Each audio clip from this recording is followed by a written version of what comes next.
lawmakers at the moment are in Washington. They're trying to get a government funding bill done by the end of this week. They want to go home for the holidays, so they're trying to wrap this up.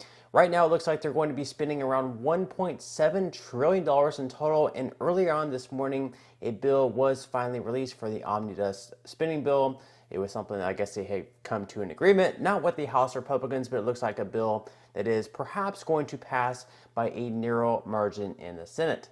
Now, of late, we have seen a lot of Democrats try to get a lot of things in this bill, most notably the expanded child tax credit.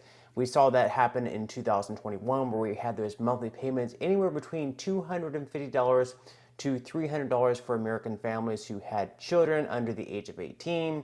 However, it was not able to be renewed this year because Joe Manchin believed there should be a work requirement, whereas Democrats believe there should not have been a work requirement, and even the poorest of families should be able to receive this credit. So we're going to be going over this bill, what perhaps is in it, and if that expanded child tax credit has any chance of being included in the package. Now, other than that, in 10 days, recipients of SSI will be receiving their first COLA increase. This is going to be on December 30th, so we're going to be going over why they're going to be receiving a second payment this month and what to expect going forward. So we're going to go ahead and jump right into this video for today. So according to CNN, lawmakers unveil sweeping government funding bill to avert government shutdown. Lawmakers early Tuesday unveiled legislative text of a massive full-year government funding bill that Congress hopes to pass to avert a shutdown at the end of the week. The expectation on Capitol Hill is that a shutdown will be avoided, but congressional leaders have little room for error given the tight timeline they are facing. Government funding is set to expire on Friday at midnight, so they have very little time here. And it seems like every single year they try to pass these funding bills, and they always build up a lot of drama like, is this going to pass? Is there going to be a government shutdown? But at the end of the day, they always find a way to get it done. Most likely because they want to go home for the holidays to see their family. They don't want to be stuck in DC trying to work this out. So that, at the end of the day, they end up getting something done. The massive $1.7 trillion spending bill, known on Capitol Hill as an omnibus, would fund critical government operations across federal agencies for fiscal year 2023. The measure is the product of lengthy negotiations between top congressional Democrats and Republicans.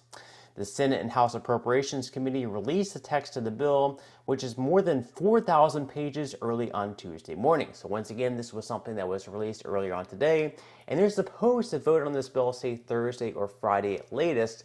And 4,000 pages, do you think they're really going to be able to read 4,000 pages by then? Most likely not. And this is one of the complaints that a lot of us have had. They're releasing these lengthy bills, and there's no way they can actually read these in a day or two and know exactly what's in the bill. So basically, we're going to have a lot of our lawmakers in Washington just blindly voting on these things, not even knowing what's in it. How scary is that? They could be voting yes on something and they don't even know what's in the bill. So it's very scary. And people who have a fear or don't like that have every right to have that opinion. Quote, "The choice is clear. We can either do our jobs and fund the government, or we can abandon our responsibilities without a real path forward," Senate Appropriations Chairman Patrick Leahy, a Vermont Democrat, said in a statement. Quote, "Passing this bipartisan, bicameral omnibus appropriations bill is undoubtedly in the interest of the American people. It is the product of months of hard work and compromise, and I want to thank my friends Vice Chairman Shelby and Chair DeLauro for their partnership and hard work. The House and the Senate should take up the bill and pass it without delay." Senate leaders are aiming to take procedural steps to pass the bill by Thursday and then send it to the House, where it is expected to be adopted, and then President Joe Biden for his signature before the Friday deadline. So it looks like in the Senate, they're going to be passing this bill by Thursday, then they're going to be passing it to the House, and that's going to be for the final vote. So in the Senate, it's going to be the hardest to pass this bill because it looks like it's being, made up by Democrats. It is supposed to be bipartisan, but it looks like it's mostly Democrats who are going to be on favor for this. So we're going to be looking to have all 50 Democrats approve of it, vote yes, and then they need 10 Republicans in the Senate. And it looks like Mitch McConnell is one who is backing this bill. So Mitch McConnell and the rest of his cronies, if they can get at least 10 votes from Republicans, that's going to meet the 60 vote threshold in the Senate. And then they can send it to the House, where they just need pretty much every single Democrat to vote for the bill. And if they do, it should be able to pass the House as well. So once again, we're up against a tight deadline. We have a 4,000-page bill that needs to pass by the end of the week to avert a government shutdown. But again, we've seen this in times before where we've seen these lengthy 1,000-page bills that people are supposed to read in a day or two. You know, none of them actually read it, but then they go ahead and vote yes. I mean, if I'm handed something and if I'm handed over a contract or something like that, and it's thousands of pages long, I'm not going to sign off on that because there might be something, you know, bad in there. I don't want to sign off, you know, over my life savings or something like that. So it's sort of ridiculous that they're expected to read these long 1,000-page bills within a day or two and then say, yes, I'm for everything in it. It's very, very ridiculous. The Senate committee said in a news release that the Omnibus includes $772.5 billion for non-defense discretionary programs, including $118.7 billion, a 22% increase for VA medical care, and $858 billion in defense funding. To combat the pain of inflation felt by American families across the country, the bill makes significant investments in our communities, funds critical programs supporting the American middle-class families, cares for our veterans, and invests in our national security. The bill also includes $44.9 billion in emergency assistance to Ukraine and NATO allies, the Senate committee details in its news release. So this was another thing that we were thinking whether or not it was going to include funding for Ukraine. We had the Republicans in the House. The new majority in the House for next year is going to be Republicans. Kevin McCarthy, they were very against continuing to fund this war in Ukraine, especially if there was not going to be this off-ramp, and this is going to be a war that could continue going on for years and years, possibly even a decade. Let's hope not.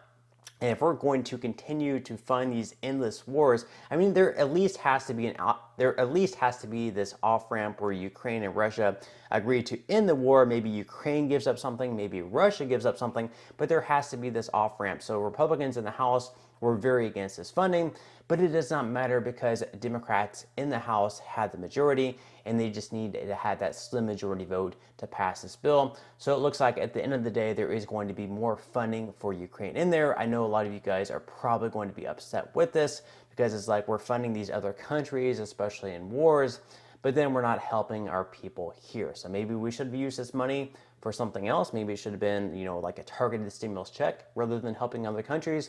Maybe some people are for it though, you know, like let's help out Ukraine in this situation. So there's going to be more funding for Ukraine in this omnibus spending bill. Other provisions in the bill, according to Senate sources, include an overhaul of the 1887 Electoral Count Act and the Secure Act 2.0, a package aimed at making it easier to save for retirement. The bill also includes a measure to ban TikTok from federal devices. So this is a video that I actually posted earlier this week by Josh Hawley. He wanted to ban TikTok from federal devices because TikTok is ran by a Chinese company. Now, it is a private company. It's not run by the federal government in China. So you might be wondering what's the big deal? Well, the thing is, by Chinese law, if you operate within China, the Chinese government can come to you and say that we want this information. They can get any information from you, so you're not actually a private company. I mean, it is a private company, but the Chinese government can come to you and ask for pretty much anything that they want. So that's why at the very least, they are making sure that TikTok is being banned from federal devices because they do not want this very secure information to be possibly passed on to the Chinese government. So that's why Josh Hawley wanted that to be passed, and it looks like it is going to make it its way into the bill. But several key measures were not included in the plan. Legislation to allow cannabis companies to bank their cash reserves, known as the Safe Banking Act, was not included in the final bill, nor were scores of corporate and individual tax breaks, such as an extension of the expanded child tax credit, these sources said. So it looks like at the end of the day, unfortunately, the expanded child tax credit did not make its way into the bill. Now, there were really three ways this could have happened, and it's really disappointing at the end of the day, I think, for a lot of people that this did not make its way into the bill because, you know, we had the first group. The first group were pretty much all comprised of Democrats. They wanted the child tax credit to be included, $250 to $300 monthly child tax credit payments to families. Children under the age of 6 would be receiving the $300 monthly. Children ages 6 to 17, including 17, would be receiving those $250 monthly payments. So this did not make its way into the bill. Democrats, like I mentioned in group number 1, they wanted this to be included to every single family. Of course, there would be an income threshold, but there would not be a minimum requirement. So there would not be a work requirement. Families could earn $0, they could not work at all, and they would be receiving this money. They thought it would just, it would make sense because there should not be a threshold in their minds. We should not be leaving out the poorest families, basically. Someone who does not make any money is probably the ones who need this money the most. So they're saying, it would be kind of silly to say, hey, you need to make at least $23,000 to $30,000 per year. If not, you don't receive this money. They think it would be selfish to leave out the poorest of families, basically. Then we had the second group of people. This was mostly made up of Republicans who were just completely against the expanded child tax credit. They did not want it to be included. It didn't matter of the income threshold. Of course, right now there is a child tax credit, but they did not want to expand it because they just did not simply want to spend more money. They did not want any more debt. And they thought that it could possibly cause more inflation. Again, this was all Republicans, and they were completely against the expanded child tax credit. Then we had the third group, and the third group actually gave us some hope because it was bipartisan. We had both Democrats and Republicans in favor of it. That would be including the expanded child tax credit, but also requiring some type of work. So maybe there would be, some type of income threshold, whether that be $15,000 per year, whether that be $20,000 per year, maybe $25,000 or $30,000. You would have to work and earn an income in order to receive the full credit. Again, this is something that Republicans and Democrats were on board with. However, we had a lot of Democrats still saying this was unfair because, you're still leaving out a good amount of people. What if someone just earns $10,000 per year because they have to spend a lot of time with their children? Why are you punishing that family for earning a small amount of money and not giving them these monthly checks? These are the people who need this money the most. Someone who makes $10,000 per year needs these $300 monthly payments more than someone who earns $150,000 per year. So that's just something to keep in mind. At the end of the day, though, they were not able to get enough votes on board with that third group. I guess there was just not enough Republicans and Democrats who were able to agree with an income threshold. Now, this is something that could definitely take place in 2023. I think it is going to be one of the top priorities among lawmakers on both sides to get something done, and it's something that the Biden administration is going to continue pushing for 2023. Whether or not it will get done, we'll just have to wait and see. Now, other than that, another thing that I mentioned, in just 10 days on December 30th, recipients of SSI will be getting their second payment of the month. Of course, SSI recipients usually get their payments on the first of every single month. So on December 1st, you would have received your last payment for the 2022 payment schedule. So whatever you were eligible for, you would have received that same payment. Now on December 30th, in just 10 days, your payment will be going up by around 8.7%. This is because the cost of living adjustment will be going up by 8.7% in 2023. However, since January 1st will be falling on a weekend this year, you'll actually be getting your payment the Friday prior, which will be on December 30th, and that's why you're going to be getting two payments in December. So you're not actually going to be getting another payment in January unless, of course, you receive both SSI and Social Security. And then in that case, you'll be receiving your other payment on January 3rd. So SSI recipients and SSI recipients alone, you guys will be receiving your payment on December 30th, and then you won't be receiving another payment until February 1st. So just keep that in mind. Whenever you receive your payment on December 30th, there will not be another payment on January 1st. And then, of course, in 2023, there will be some other months where also you'll be receiving two payments, but that just means that you won't be getting a payment in the following month. So of course, just keep that in mind. Also, you should have received a letter in the mail probably a couple of weeks ago, possibly 3 weeks ago, pretty much detailing what your benefits are going to be for the year ahead. Now, this is a letter that you'll definitely want to keep just in case you have to apply for loans or assistance. They're probably going to be asking for proof of income. So this sheet would be a very good proof of income that you could show them, hey, this is how much I make.